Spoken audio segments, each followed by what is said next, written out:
Movie शुरू होती है और हम यूक्रेन में रहने वाले माइकोला एक मैथमेटिशियन और फिजिसिस्ट को देखते हैं जो अपनी प्रेग्नेंट पत्नी नास्टिया के साथ एक छोटे से घर में रहता है। दोनों एक दूसरे के साथ बहुत ही ज्यादा खुश है। सुबह होने पर माइकोला अपनी पत्नी को गुड बाय कहता है और फिर अपनी साइकिल लेकर कॉलेज के लिए निकल जाता है। जिसके बाद नास्टिया यहाँ घर पर अकेली ही रह जाती है। माइकोला जब स्कूल पहुँचता है तब वो टीवी पर एक न्यूज देखता है जिसमें बताया जाता है कि आज रशियन आर्मी ने 100 से भी ज्यादा प्रोटेस्टर्स को मार दिया है, जिस वजह से यूक्रेन के राष्ट्रपति बहुत ही ज्यादा परेशान हैं और वो देश को छोड़ने की प्लानिंग कर रहे हैं। रशियन सेना यहाँ मौजूद लोगों को एक एक करके मार रही है क्योंकि वो पूरे यूक्रेन देश पर कब्जा करना चाहते हैं। इस न्यूज को देखने के बाद मिकोला बहुत ही परेशान हो जाता है और वो अपने क्लास में स्टूडेंट्स को पढ़ाने के लिए चला जाता है। वो बच्चों को एक एक चीज बड़े अच्छे से समझाता ताकि उन्हें सारी चीजें अच्छी से समझ में आ सके। इस क्लास में एक आइवन नाम का एक लड़का है जो बाकी स्टूडेंट्स से बहुत ही अलग है। वो माइकोला को बिल्कुल पसंद नहीं करता है, इसीलिए उसे जब भी मौका मिला तो वो अपने टीचर को परेशान किया करता है, लेकिन माइकोला हमेशा ही उसकी बातों को इग्नोर कर देता है। अब क्लास खत्म होने के बाद मिकोला अपने घर चला जाता है। अगले दिन माइकोला जब कॉलेज जा रहा था तब रास्ते में वो कुछ लोगों को बंदूक के साथ देखता है, लेकिन वो उन पर ज्यादा ध्यान नहीं देता और सीधा अपने कॉलेज जाता है। कॉलेज पहुंचने पर माइकोला काफी हैरान होता है क्योंकि पूरा का पूरा क्लास यहाँ पर खाली पड़ा है। यहाँ पर ना ही कोई टीचर है और ना ही कोई स्टूडेंट्स। माइकोला जब टीवी पर न्यूज देखता है तब उसे पता चलता है कि इनके पूरे देश में अफरा तफरी मची हुई है क्योंकि रशियन हर जगह पर कब्जा करने की कोशिश कर रहे हैं। न्यूज देखकर माइकोला जल्दी से वापस घर जाने लगता है। उसे याद आता है कि उसने अपने घर के पास कुछ लोग को देखा था जिनके हाथों में हथियार थे। मिकोला यह समझ जाता है कि जिन सिपाहियों को उसने रास्ते में देखा था वो रशियन सिपाही थे। ये सोचकर वो अपनी साइकिल को तेजी से चलाने लगता है। कुछ दूर से ही उसे अपनी पत्नी की चीखने की आवाज सुनाई देती है क्योंकि रशियन सिपाही उसकी पत्नी को पीट रहे थे। माइकोला अपनी पत्नी को बचाने के लिए आता है, लेकिन एक सिपाही बंदूक से मारकर उसे नीचे गिरा देता है। माइकोला सिपाहियों से भीख मांगता है कि वो उसकी पत्नी को ना मारे क्योंकि वो प्रेग्नेंट है, लेकिन सिपाही उसकी बात नहीं मानते। एक सिपाही घर के अंदर जाता है और वहाँ आग लगा देता है। घर जलाने के बाद दोनों रशियन सिपाही यहाँ से जाने लगते हैं। ये देखकर नास्टिया एक पत्थर उठाकर उन्हें मारने की कोशिश करती है, लेकिन सिपाही उसे गोली मार देते हैं जिससे नास्टिया की मौके पर ही मौत हो जाती है। अपनी पत्नी की मौत से मिकोला एकदम टूट जाता है और फूट फूट कर रोने लगता है। कुछ समय बाद यहाँ पर 2 यूक्रेनियन सिपाही आते हैं। वो दोनों यहाँ पर एक कब्र खोदते हैं, जिसके बाद माइकोला अपनी पत्नी की डेड बॉडी को यहाँ पर दफना देता है। अपनी पत्नी की मौत के बाद मिकोला की जिंदगी वीरान हो जाती है क्योंकि अब उसके पास ना ही रहने के लिए घर है और ना ही कोई फैमिली है। मिकोला को यहाँ कुछ भी समझ नहीं आता कि आखिर वो अब क्या करे, इसीलिए वो यूक्रेन आर्मी के साथ चला जाता है। मिकोला कहता है कि मैं सेना में भर्ती होना चाहता हूँ, इसलिए सिपाही उसे अपने सीनियर के पास ले जाते हैं। सीनियर को उस पर ट्रस्ट नहीं होता क्योंकि उसे लग रहा था है कि ये कोई जासूस है, लेकिन माइकोला सीनियर को विश्वास दिलाता है और कहता कि मेरा मकसद सेना में भर्ती होकर रशियन सिपाहियों को मारना और उन्हें अपने देश से बाहर निकालने का है। ये सुनकर सीनियर उसे एक मौका दे देता है और उसकी ट्रेनिंग शुरू हो जाती है। माइकोला एक आम इंसान था और उसे गन्स के बारे में कम जानकारी होती है, इसलिए ट्रेनिंग के दौरान उसे काफी कठिनाइयों का सामना करना पड़ता है। लेकिन एक महिला उसे समझाती है कि कैसे एक बंदूक को असेंबल और डिसअसेंबल किया जाता है। यहाँ मौजूद सिपाहियों को लगता है कि माइकोला कभी भी एक अच्छा सिपाही नहीं बन पाएगा, लेकिन मिकोला खुद को साबित करने के लिए अपनी हार्ड ट्रेनिंग करता है। एक रात ट्रेनिंग करते समय माइकोला अपने साथियों से कहता है कि तुम लोग मुझे मिकोला कहकर मत बुलाओ क्योंकि मेरा कोड नाम रेवन है। ये सुनकर एक सिपाही कहता है कि कोड नाम किसी को ऐसे ही नहीं मिल जाता, बल्कि उसे कमाना पड़ता है। ये सभी ट्रेनिंग माइकोला के लिए एक चुनौती है, लेकिन अपना बदला लेने के लिए वो सभी नॉलेज और स्किल्स को बखूबी से सीखता है। एक दिन सीनियर सबको बताता है कि हमारे ग्रुप में बहुत ही कम स्नाइपर्स है, जबकि हमारे पास और भी ज्यादा स्नाइपर्स होने चाहिए। सीनियर यहाँ पूछता है कि तुम लोगों में से कितने लोग ऐसे हैं जो एक स्नाइपर बनना चाहते हैं। ये सुनकर केवल कुछ लोग ही खड़े होते हैं। इन सब के साथ माइकोला भी खड़ा होता है क्योंकि वो भी एक स्नाइपर बनना चाहता था। मिकोला को देख सीनियर उससे कहता है कि तुम स्नाइपर बनने के लिए अभी तैयार नहीं हो, क्योंकि तुम अभी ठीक से बंदूक को असेंबल और डिसअसेंबल भी नहीं कर पाते। ये सुनकर माइकोला कहता है कि मुझे खुद को साबित करने के लिए एक मौका चाहिए और मैं केवल 20 सेकंड में ये करके दिखाऊंगा। इसके बाद ऑफिसर एक AK-47 को टेबल पर रखता है। सबको हैरान करने के लिए पहले माइकोला अपने आंखों पर पट्टी बांधता है और फिर जल्दी जल्दी वो बंदूक को डिसअसेंबल करता है और उसके बाद उसे असेंबल कर देता है। ये सब करने में उसे केवल 16 सेकंड का समय लगा। माइकोला की गति देख यहाँ मौजूद सभी लोग उसके लिए तालियां बजाते हैं क्योंकि ये लोग उसकी काबिलियत को समझ गए थे। अब माइकोला को स्नाइपर की ट्रेनिंग दी जाती है और ट्रेनिंग देते समय उसे बाकी लोगों से अलग एक पुरानी बंदूक दी जाती है। ये देख मिकोला उस गन को लेने से मना करता है क्योंकि इसे भी वही गन चाहिए जो बाकी दूसरे लोगों को मिली है, लेकिन सीनियर उसे वो गन नहीं देता और कहता है कि अगर तुम्हें वो गन चाहिए तो तुम्हें खुद को साबित करना पड़ेगा। अब माइकोला के पास कोई और रास्ता नहीं होता, इसलिए उसे जो भी मिलता है वो उसे अपना लेता है। ट्रेनिंग के दौरान सीनियर सभी से कहता है कि एक स्नाइपर के सामने चाहे कैसी भी परिस्थिति आ जाए लेकिन वो अपने पोजीशन से जरा भी नहीं हिलता। इस चीज को साबित करने के लिए सीनियर एक एक सिपाही के पास गोलियां चलाते हैं और जो भी सिपाही हिलते उन्हें ट्रेनिंग से बाहर निकाल दिया जाता। लेकिन जब माइकोला के पास गोलियां चलाई जाती है तब वो जरा भी नहीं हिलता। इसके बाद दूसरी ट्रेनिंग में टारगेट को एक बार दिखाकर उसे छुपा लिया जाता है, जिसके बाद सिपाही को टारगेट को हिट करना था, लेकिन मिकोला ये करने में असफल रहता है क्योंकि वो जानता है कि उसके पास एक अच्छा हथियार नहीं है।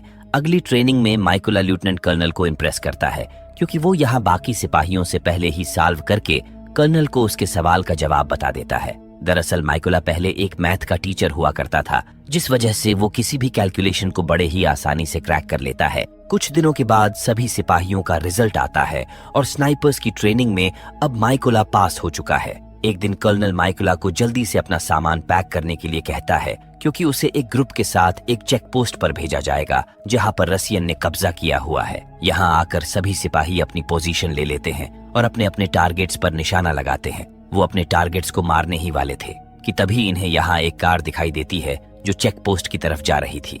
कार देख लेफ्टिनेंट कर्नल सिपाहियों को शूट करने से रोक देता है। रसियन सिपाही कार में बैठे कपल को बाहर आने के लिए कहते हैं और फिर उनका पासपोर्ट चेक करने लगते हैं। सब कुछ ठीक होने के बाद रसियन सिपाही कपल को जाने देते हैं, लेकिन वो उनका पासपोर्ट अपने पास ही रख लेते हैं। कपल जब अपना पासपोर्ट उनसे मांगता है तब सिपाही उन्हें पीटने लगते हैं। ये सारी चीजें देखकर लेफ्टिनेंट कर्नल ने अपने सिपाहियों को उन्हें शूट करने का आदेश दिया, जिसके बाद सारे रसियन सिपाही यहाँ पर मारे जाते हैं। इनका पहला मिशन कंप्लीट होने के बाद लेफ्टिनेंट कर्नल उन्हें बधाई देता है। इसके बाद जब सभी लोग वापस अपने बेस पर आते हैं तब माइकोला यहाँ अपने साथियों को ढूंढता है। एक सिपाही उसे बताता है कि उन्हें एक अलग मिशन पर भेजा गया है। कुछ समय बाद माइकोला को पता चलता है कि उसके कुछ साथी मारे गए हैं जिन्हें एक स्नाइपर ने मारा है। अगले दिन माइकोला को कुछ सिपाहियों के साथ दूसरे मिशन पर भेजा जाता है। यहाँ आकर वो सबसे पहले डायनामाइट बिछाते हैं और फिर एक जगह पर छुप जाते हैं। जब यहाँ रशियन सिपाही आ रहे थे तब माइकोला उनके साथ अपने एक स्टूडेंट आइवन को देखता है। आइवन वही स्टूडेंट है जो क्लास में माइकोला को परेशान किया करता था। रशियन सिपाही का पैर जब डायनामाइट के ऊपर पड़ता है तब वो ब्लास्ट हो जाते हैं, जिस वजह से सारे रसियन सिपाही यहाँ पर मारे जाते हैं। कर्नल मिकोला से कहता है कि तुम आइवन की मौत से उदास मत हो क्योंकि रसियन सेना ज्वाइन करना उसकी अपनी च्वाइस थी।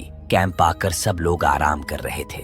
कर्नल यहाँ अपनी फैमिली फोटो मिकोला को दिखाता है। वो कहता है कि मेरी 2 बेटियां हैं, लेकिन उन्हें मेरे काम के बारे में पता नहीं है, लेकिन मेरी पत्नी जानती है कि मैं एक सिपाही हूँ। कर्नल जब माइकोला के पास एक क्रूसीफिक्स देखता है तब वो पूछता है कि क्या ये कोई ताबीज है। मिकोला बताता है कि ये क्रूसीफिक्स उसकी पत्नी ने इसे गिफ्ट किया था। अगले मिशन पर आकर सबसे पहले ये बॉर्डर पर एक गड्ढा खोदते हैं और स्नाइपर्स अपनी अपनी पोजीशन लेते हैं। इन्हें जानकारी मिली है कि इस जगह से रसियन सिपाही जाने वाले हैं। इसी बीच हम रशियंस को देखते हैं जो इस जगह पर हमला करने के लिए तैयारी कर रहे थे। माइकोला यहाँ उसी आदमी को देखता है जिसने उसकी वाइफ को मारा था। वो कर्नल से उस आदमी के ऊपर गोली चलाने का आर्डर मांगता है, लेकिन कर्नल उसे ऐसा करने से मना करता है। मिकोला दोबारा कर्नल से आर्डर मांगता है क्योंकि वो सिपाही उसके एकदम निशाने पर था। माइकोला ऐसा मौका बिल्कुल भी छोड़ना नहीं चाहता, इसलिए वो कर्नल की बात नहीं मानता और उस रसियन के ऊपर शूट कर देता है, जिस वजह से वो मारा जाता है। कर्नल मिकोला के ऊपर गुस्सा होता है क्योंकि उसने उनकी बात नहीं मानी। कर्नल बताता है कि इस जगह पर रशियंस का एक सबसे खतरनाक स्नाइपर सीरी छुपा हुआ है और वो हमें ढूंढ रहा है। कर्नल सीरी को ढूंढ रहा था और कुछ ही समय में उसे उसकी लोकेशन मिल जाती है। कर्नल माइकोला को सेरी की लोकेशन बताता है। मिकोला उसे देख पाता कि उससे पहले ही सेरी कर्नल को मार देता है क्योंकि वो बहुत ही तेज था। मिकोला यहाँ समझ जाता है कि दुश्मन को इसके लोकेशन के बारे में पता चल गया है। रशियंस उन पर गोलीबारी करते हैं, इसलिए वो जल्दी से कर्नल की डेड बॉडी को उठाकर वहां से भागने लगता है। कुछ समय बाद वो दुश्मन के इलाके से निकल जाता है और सीधा अपने बेस पर आता है। माइकोला यहाँ कर्नल की मौत का जिम्मेदार खुद को मानता है क्योंकि उसने कर्नल की बात नहीं मानी थी। कर्नल ही एकमात्र ऐसा आदमी था जो हमेशा ही उसके ऊपर विश्वास करता था। मिकोला यहाँ उस स्नाइपर को मारने की कसम खाता है जिसने कर्नल को मारा है। मिकोला अकेले ही अपने एक मिशन पर निकल जाता है। वहाँ उसे 2 स्नाइपर्स दिखते हैं जिन्हें वो मार गिराता है, लेकिन यहाँ एक गोली मिकोला को भी लग गई थी। आराम करते समय माइकोला को ब्रिगेडियर जनरल का कॉल आता है। जनरल उससे कहता है कि अगर तुम रशियन स्नाइपर्स के बारे में जानना चाहते हो तो तुम्हें हमारे कैंप में आना होगा। अब मिकोला अपना सारा जरूरी सामान लेता है और फिर उनके कैंप पर जाने के लिए निकल जाता है। यहाँ पहुंचने के बाद माइकोला को रशियन स्नाइपर्स के बारे में और भी जानकारी दी जाती है। जनरल यहाँ सबको बताता है कि रशियंस के पास सेरी नाम का एक बहुत ही शातिर स्नाइपर है और उसने हमारे 6 सबसे बेहतरीन स्नाइपर्स को मार दिया है, इसलिए हमें उसे हल्के में नहीं लेना चाहिए। और वो एक ऐसा स्नाइपर है जो अपनी पोजीशन बार बार नहीं बदलता क्योंकि उसकी अपनी एक पसंदीदा लोकेशन है जहाँ से वो हर समय अपना शिकार करता है। यहाँ मौजूद एक सिपाही कहता है कि हमें उसकी लोकेशन के चारों तरफ डायनामाइट बिछा देना चाहिए, लेकिन जनरल कहता है कि हम ऐसा नहीं कर सकते। और हम ऐसा क्यों नहीं कर सकते, ये हमें माइकोला बताएगा। माइकोला कहता है कि ऐसा करना हमारे लिए खतरनाक होगा क्योंकि हम लोग अपने दुश्मन के इलाके में जाएंगे और जब तक हम वहाँ डायनामाइट लगाएंगे तब तक वहाँ मौजूद दुश्मन स्नाइपर्स हमें मार देंगे। ये सुनकर जनरल यहाँ एक दूसरा प्लान बनाता है। वो कहता है कि उस जगह पर हम 2 हिस्सों में अपने स्नाइपर्स को भेजेंगे। पहली टीम उन पर सामने से हमला करेगी, जिसके बाद दुश्मन स्नाइपर्स उसमें बिजी हो जाएंगे, जिसके बाद हमारी दूसरी टीम उन पर पीछे से हमला कर देगी और माइकोला मौका पाकर बिल्डिंग के अंदर जाएगा और वहां जाकर वो रशियन स्नाइपर सेरी को मार देगा। अब प्लान के मुताबिक सभी स्नाइपर्स अपनी अपनी पोजीशन पकड़ लेते हैं। माइकोला भी अपने पोजीशन पर आता है और यहाँ वो 2 रशियन स्नाइपर्स को मार देता है। उधर दूसरी टीम के स्नाइपर्स अपनी पोजीशन पर अड़े हुए थे और वो माइकोला के सिग्नल का इंतजार करते हैं। माइकोला जैसे ही उन्हें सिग्नल देता है वैसे ही वो लोग अपने दुश्मन को मार देते हैं। सेरी को यहाँ एहसास होता है कि बाहर से कोई भी उसका साथी रिपोर्ट नहीं कर रहे हैं, इसलिए वो अपनी पोजीशन छोड़कर बाहर देखने के लिए जाता है। इसी बीच एक दूसरा रशियन स्नाइपर भी देखने के लिए बाहर जाता है क्योंकि उसे लग रहा था कि शायद उसके कम्युनिकेशन डिवाइस में कोई प्रॉब्लम आ गई है, लेकिन उन्हें पता नहीं होता कि यूक्रेनियन स्नाइपर्स उन पर घात लगाए हुए बैठी है। सेरी को यहाँ उसका एक साथी दिखाई देता है जिसे किसी ने गोली मार दी थी। ये देख सेरी जल्दी से अपने बैकअप टीम को बुलाता है, लेकिन टीम यहाँ आने के लिए 10 मिनट का समय मांगती है। ये सुनकर सेरी वापस अपने पोजीशन पर आता है और अपने दुश्मनों को खोजने लगता है। उसे अपने पास एक लकड़ी का क्रूसिफिक्स दिखाई देता है। सेरी यहाँ कुछ समझ पाता कि उससे पहले ही माइकोला उस पर ऊपर से हमला करता है। वो सेरी के गले में चाकू से कई बार हमला करके उसे मार देता है। उधर दूसरा स्नाइपर भी वापस अपने पोजीशन पर आ गया था। तभी यहाँ एक ग्रेनाइड ब्लास्ट होता है जिससे वो भी यहाँ पर मारा जाता है। रशियन बैकअप टीम जब सेरी को कॉल करती है तब सामने से माइकोला जवाब देता है। वो ट्रक ड्राइवर को मार देता है, जिसे देख सारे रशियन सिपाही ट्रक से बाहर आ जाते हैं, लेकिन उन्हें नहीं पता था कि यूक्रेनियन स्नाइपर्स उन पर घात लगाए हुए बैठी थी। यूक्रेनियन स्नाइपर्स यहाँ सारे रशियन सिपाहियों को मार देते हैं। सबको खत्म करने के बाद मिकोला अपनी पत्नी की कब्र पर आता है क्योंकि इसने उन सबको मार दिया है जिसने इसकी पत्नी और कर्नल को मारा था। मिकोला कहता है कि अभी मेरा काम खत्म नहीं हुआ है और अब मैं अपने देश की सेवा करूंगा। ये कहकर वो अपने अगले मिशन के लिए निकल जाता है और मूवी यहीं पर खत्म हो जाती है।